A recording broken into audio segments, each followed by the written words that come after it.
আঙ্গুর চারটে রে কয় টাকা করে রে? 4600 দামটা বেদানার দামটা বের করে। খেজুরির দাম এক সপ্তাহ আগে কত ছিল আর এখন বাড়ছে কত টাকা? এখন কমছে, আগে বেশি ছিল। এখন কমছে আলহামদুলিল্লাহ। দেখ আমরা কমলে খুশি, তাই না? আগে ছিল।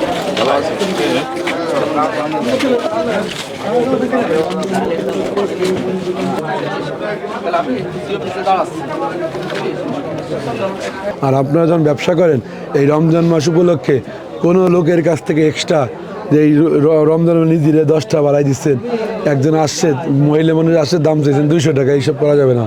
যদি নেক্সট টাইম এইরকম হয় গাফিলতি আপনি জরিমানার সম্মুখীন হবেন। ডেন্টিস্টের পরামর্শ নাও নতুন কোলগেট অ্যাক্টিভ সল্ট। আজকে হয়েছে দুইটা তো হলো না। শোনেন, এই রমজান মাস উপলক্ষে অহেতুক কোনো দাম বাড়ানো যাবে না। যে টাকা কিনবেন 10-15 টাকা কেজি লাভ করবেন, এটা কিন্তু স্বাভাবিক। দেখেন আজ আমি এখানে এমপি হিসেবে প্রথম বাজার পরিদর্শন করতে আসলাম, কারণ এই রমজান মাস উপলক্ষে কিছু কিছু ব্যবসায়ীরা তারা নিজের একটা সিন্ডিকেট করে দ্রব্যমূল্যের দাম বাড়িয়ে যারা সাধারণ ক্রেতা তাদের অনেক নাবিশ্বাস উঠায়। কিন্তু আমরা প্রশাসনের পক্ষ থেকে খুবই তারা অ্যালার্ট। তারপরও আমি তাদের সাথে নিয়ে এখানে দেখতে আসছি। আমি আসার পর এই বাজারে যে কয়েকটা দোকান, কয়েকটা জায়গা পরিদর্শন করলাম, তেমন কোনো অনিয়ম অসঙ্গতি আমরা পাইনি। আগেও যেমন দাম ছিল ঠিক এই রমজান মাস আজ 4-5 রমজান হয়েছে, বাজার দাম কিন্তু অতটা অসহনীয় পর্যায়ে নেই। গোপালগঞ্জের রমজানের আগেও যেমন দাম ছিল এখনও তেমন 2-1টা পণ্যের দাম একটু বেড়েছে।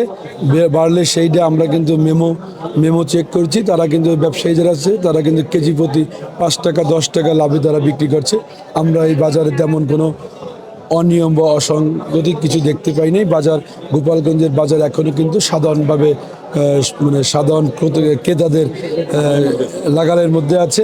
গোপালগঞ্জে কিন্তু এরকম কোনো কিছু ঘটেনি। আর যদি ফিউচারে ঘটে, আমাদের যারা প্রশাসনের লোকজন আছে তারা নিয়মিত বাজার মনিটরিং করবে এবং খাদ্য নিরাপত্তা, খাদ্য অধিদপ্তর তারাও মাঠে আছে।